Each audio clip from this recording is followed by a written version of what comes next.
Hi everyone. Hi, This is everyone. module 3. Yes. Continuing on our curriculum design theme. Yeah, so we're going on to part 2, and this is a really quite an exciting part of the whole process, isn't it, of developing an educational event or an educational session.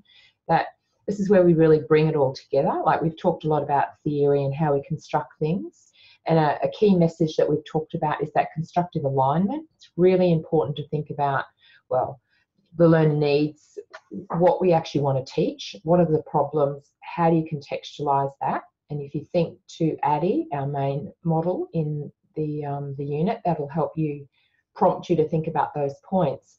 But now what we want you to do is to actually match how you're going to teach what it is you want to teach, and make sure that then maps to the assessment that we're assessing students, that they're demonstrating what you want them to be able to do based on what they should know. Yeah. So in this module, we go through 4 major types of learning methodologies that are used very strongly in health. Blended, online, learning in clinical simulations, which I'm sure you've all done, and then learning in the real world, so clinical experience-based learning. Clinical education, and those that are in class today, all of them had either worked with students or assisted in nursing, personal carers, etc. So we've got the share screen working with us at the moment. So we will we'll move fairly quickly through this, but remember, we do expect that you've read and worked through the activities. Importantly, yes, they will help you address assessment 1 and 2, but they will also help you in terms of what the whole unit is about. So important to work your way through it. So selecting the learning approach related to then that it needs to be aligned with what it is, your actual aim, your learning outcome, what you want to achieve. What are you trying to achieve? And the other point is that there's not really any right or wrong answer. It's about being able to justify, isn't it, Jo? Having the evidence. And sometimes you'd like to use a particular approach. For example, a blended learning approach would be great, but you don't have $10,000 to throw at an IT development, so you have to go with something cheaper. So there's often lots of contextual things you need to recognise, and sometimes that influences your choice of what sort of learning approach you'll use.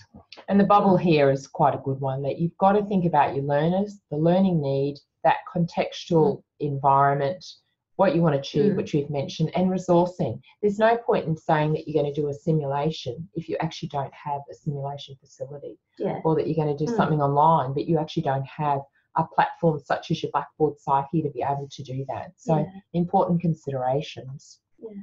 And there's a little activity that we did in class there, and you can do that. And it's just prompting you to start to think what sort of problems just suit let's what do one. sort of How about we do one? What sort of options? Okay, so and this is a really common one for all of you working out in the clinical area, or those that have worked in the clinical area. A piece of new equipment, a new IV pump, say, just becomes available on the ward. PCA or something like that. Okay, how are you going to teach staff to use it? What would be the best possible approach? What do you think, Jo? Small group workshop? Could be. Yeah. A user guide? Could be as well. Work integrated learning. So actually just learning on the spot. Yeah.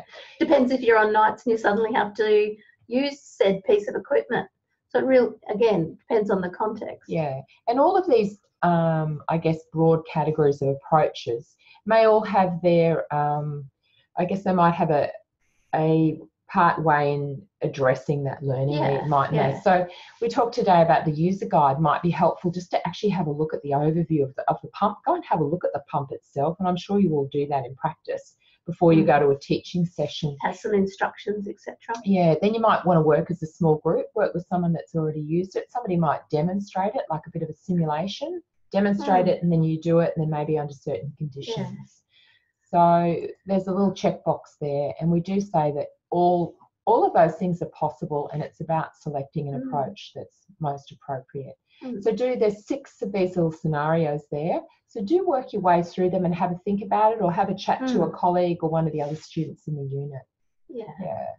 Just getting you in the mode of thinking what learning suits what particular learning goal. Yeah, and I think it's important also to be flexible with the learning, and this bottom bit here about student engagement was a project that I was involved in with a couple of colleagues here, and Joe and I are working on a couple of projects at the moment as well. A lot of these learning and teaching projects involve change in normal practice, and that can be really, you think it's going to happen, you set it up, but it's often can be a real challenge, can't it, Joe? Yeah. And that one there just reports on a project that sort of flipped it around, that the students sort of led use of a scenario and how that would work through, and the role of the facilitator or teacher.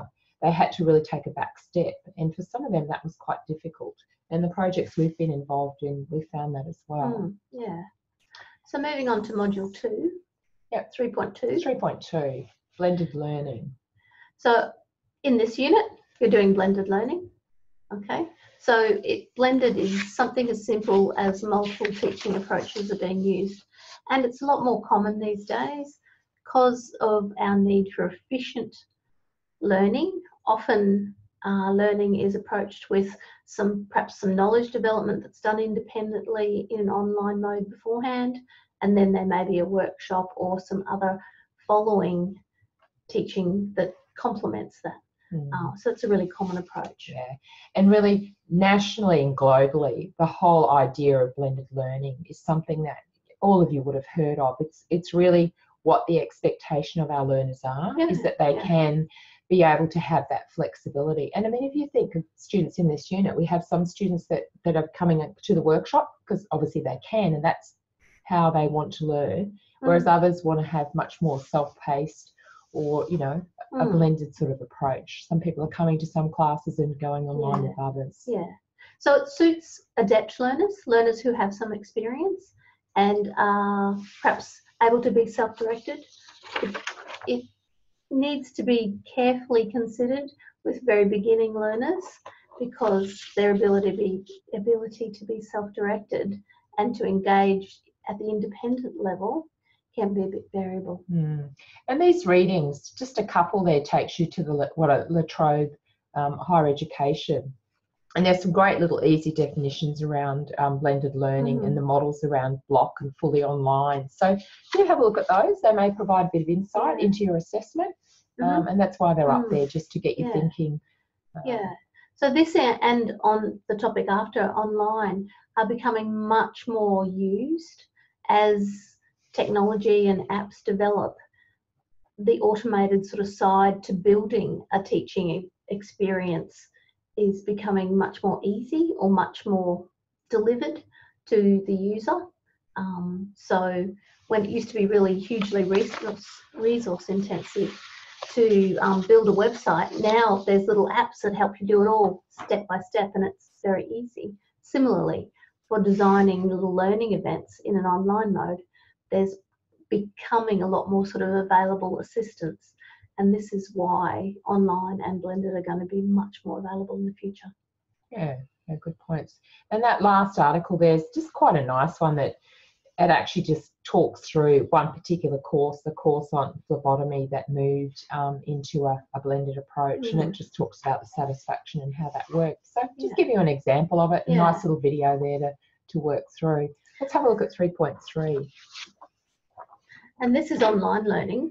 Yeah, and with this, with online learning, we've already sort of alluded to that, but I think certainly many of the universities, and QUT, obviously where you're studying, we had a very large, well, there was a large amount of money put aside for a transformation of learning or online learning project, and that space is still being looked at. That across the 7 faculties at the university, that there was one particular postgraduate course that was targeted to go online, and I was involved in putting the graduate certificate in emergency nursing, and that was a great experience just to have a look at how you change what you would normally do in a more traditional approach. And I think some of the comments on that page that we have, building the experience, making sure you recognise what learners already have, what do they bring to the table, and making sure that they're engaged. So we've talked to you about that, the activities that we're putting in, so that we're making the connections, we connect it to readings, that we're not just standing here, Joe and I, talking for 3 hours about a particular topic, because you're going to, you know, tune out if that's the case. The other thing that is you may have come across is the MOOCs, which is a massive open online courses. Now, some of these, many of them are freely available, and others they'll charge you to come online and actually undertake a particular study in an area. So places like the Khan University, I know they offer MOOCs. Most of them you pay for. There's some big ones out of Harvard, and particularly US based. And it's an interesting concept, making knowledge available to everyone. The back end or the assessment end is where you pay to get the piece of paper that is where they make their money to justify it, which is understandable. But I think very much there'll be a growth in online learning. The challenge is to preserve learning, to preserve the social and community aspect, which brings richness to learning, and to preserve that sort of real world link so that learners know how their online learning applies to perhaps a real world job or things like that. It's challenging to maintain that. Yeah, and one of the the things that all providers grapple with is actually the integrity of assessments, because the assessment associated with it is what's required to be able to demonstrate that you've achieved those learning outcomes, is completing the assessment at the appropriate level. So there are a lot of companies that are looking at providing ways to preserve the integrity, be it whether it's a facial recognition or recognition via driver's ID or particular numbers. So there's a lot of work going on, and I know QUT is certainly investing in looking at that in that space, as are many other providers. So it raises interesting options on one side, but opens a whole other set of complexity on the other. Yeah, so these are quite good here, the definitions, the different types of online learning. So have a look, but I guess at the moment we are, we're actually doing an asynchronous online course because we have been waiting online for Zoom, but as no one came on, we would have, if they had, we would have been doing a live or synchronous online overview of this module today. But as you know, we're recording this, so this is asynchronous, which means that you can pull it up and open and have a listen to Jo and I whenever you feel like it. And I'm sure you'll do that more than once, because you'll be riveted. Right, and the hybrid course is obviously a bit of a blend of both. Yeah. So one thing to note is this sort of online and that sort of thing is very much a developed world concept. It's expensive, use a lot of data. And we talked about that today, didn't we? If you don't have funding, and if you're operating in a small scale, traditional and discussion based is just as effective. So don't be enticed by the bells and whistles. Technology needs to be used appropriately, and some good old traditional discussion and questioning, scaffolding of concepts is there's still a place for that, very much so. That's right. And I think, you know, with our course transformation that we mentioned to you last year with our very large undergraduate program, there was a tendency for us to get caught up in the technologies, but I think we really realised that we need to come back to the fundamental principles of learning and what learners want and need. New generations of students, they still want to talk to someone about stuff in their learning. They want online stuff that they can do at home as well, and nice graphics and things that look amazing, but they still want the discussion with a real nurse at the bottom line. It's interesting. It is good. So I think there's a section there that talks us through Ghana's instructional design, 9 points. And there's some good tips in there around designing an e-learning course. So if any of you are looking at designing that, or you need some insight for your assessments, have a read. There's also a reminder of Knowles's 6 learning principles around that. And then there's some information from the University of Queensland just around a flipped classroom. We talked about flipped classroom. Did you want to explain that, So Jo? flipped classroom is where the challenging learning event is presented first, and that provides the motivation then for students to engage in learners. So rather than do a lot of learning about a deteriorating patient case and then expose the students to the case at the end, you might show a video of a deteriorating patient and get students to immediately answer questions, a lot of the questions they won't be able to answer, and that then provides the challenge and the context that then sort of prefixes their learning. So that's the flipped bit. It's turning it on its head, making the end point the beginning point, and that then changes learning, changes motivation. It's useful for third years and adept learners. It's a bit harder for first years and that sort of early naive learner. So there's some more information there on flipped classrooms, but becoming more popular. Yeah, and I think, again, it raises that point around that constructive alignment, that your learning outcomes, your assessment, your learning approaches all work together, and you think about that. And that's a key message, Jo, and I want you to think about within this unit and within this study area. Yeah. So then there's an article there. Again, we don't really need to go through that. It's a really nice one that talks about a course that's transformed online modules, and the topics around interprofessional learning. And we had some discussion about that today, that both nationally and globally, the idea of interprofessional learning, interprofessional education, multidisciplinary teams is a really important concept, and people are recognising that it's not one person just caring for a patient or a family, but it's a whole group of people, and that we need to, in our education preparation, ensure that our nursing students, for example, actually are aware of the roles of other health professionals, and in our new curriculum we certainly try to outline those things.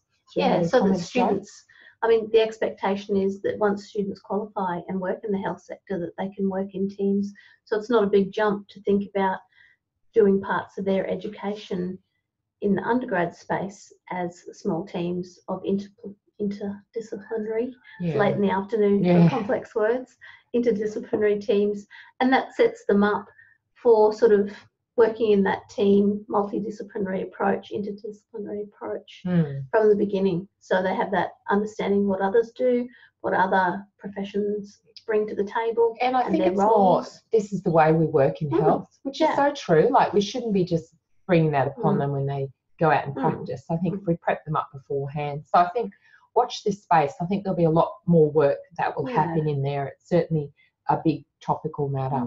Yeah, and I think as nurses we have often quite a good idea of what the other professions do, because we see them and refer them and see them coming in and out of the interaction with the patient, because we're there all the time. Vice versa, probably not so much. Many of the professions would have very little understanding of the full gamut of the nurse role and what we can do. So I think it's got a lot of positives for nurse education. Yes, I think that addresses some of that think question. And the other one is really just thinking about what are some of the pros and cons of online modules. And I think some of the things we talked through today were the flexibility, that the portability, you know, you can learn at any time, anywhere, people can be away, you can connect to that. It really embellishes the adult learning principles, doesn't it? Self-paced encourages you to do so. What were some of the disadvantages? If a person is not making sense of it, or if they are relatively inexperienced, they can often not know what they don't know. So it can be a bit of a bind, or because there's no teacher constantly informally checking in on them. Because, for example, when we're in classroom, if I notice a student is frowning and not making progress in terms of an activity, I'll immediately engage with them. None of that is available online. And the other point that you made earlier, Jo, is a good one, is that not everywhere still has fantastic Wi-Fi or internet or connectivity. So we do have to be really mindful about what we put up and what we expect students to be able to do, because there are, even in this day and age, limitations. I gave the example this morning. I did some work with a project in Vietnam, helping nurse teachers over there develop their capability, and we had to be very mindful of data, because everything had to be downloaded through a mobile phone. So we had to make sure that everything was very clear, but also tight in terms of data. And you know, an average PDF of a reading or something took an hour or more to download. So it really had to be worth it. It's quite significant, isn't it? Okay, and I think there's one more reading there, and I'm not going to go through that. There's a few pages, but what it really is just provide some background to allied health, and then moving to e-learning and some of the again, some good tips and ideas if that's something that you're looking at for your educational event or for something in the future in your workplace. There's some great resources there. Yeah. Let's move on to 3.4, which is our simulation, Jo. Yes. So simulation's a really well-used area of teaching approach, education, has strong demonstrated efficacy. It has started out in the medical emergency sector and then it's been broadened to communication, all sorts of things. And yeah, I'm sure most of you have actually experienced simulation as a learning methodology. It can be used for beginners through to very advanced.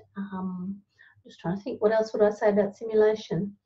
Well, I think for us in Australia, simulation tended to be more around universities or vet sectors, but we are seeing that come up in the health workplace. sector. Yeah. Yeah. People taking it on, recognising the value in it and the importance of in ongoing practice for a practice discipline such as nursing that requires, you know, deteriorating patient, different scenarios, advanced life support, all of these sorts of things. Yeah, and it's moving more into the soft skills away from the procedure-based resuscitation to dealing with difficult conversations, those sort of side as well, which is great because the key sort of thing about it is it's about Cole's experiential learning, experiencing a learning situation in a safe place that then has transferability to real world.